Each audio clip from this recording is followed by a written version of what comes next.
So these are really nice, super nice. Let me back out just a little bit there so you can see it. I'm going to take the insoles out. So just like before, these shoes are going to come with something other than just balled up paper. There's going to be something hard in here to protect your shoes from being crushed in the mail.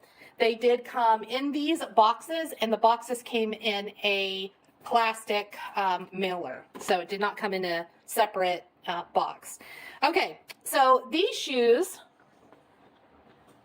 the color of the shoe right here is, y'all give me a minute.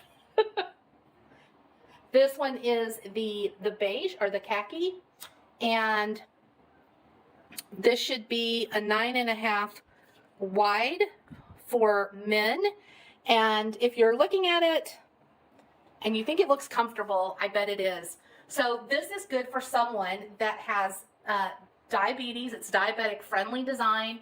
There's extra depth and width that's suitable for a range of foot shapes and swelling.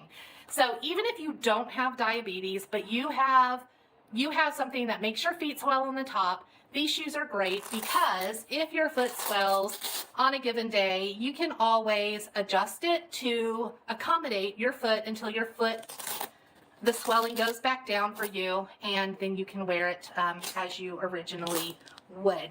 I am really interested in getting a pair of these for myself. I do not have diabetes, but I do have a left foot that likes to swell from time to time, and when I wear shoes that don't have, it's why I tend to wear other types of just slide-on shoes, not tennis shoes or walking shoes, because that very reason. So I'm excited to get myself a pair of these shoes that I can have. You can get these shoes either in this khaki color, this khaki beige color, or you can get them in black. So that's both for males and females, but make sure that you order from the male shoes or from the female, because 9.5 wide is different for females and males. You guys know that.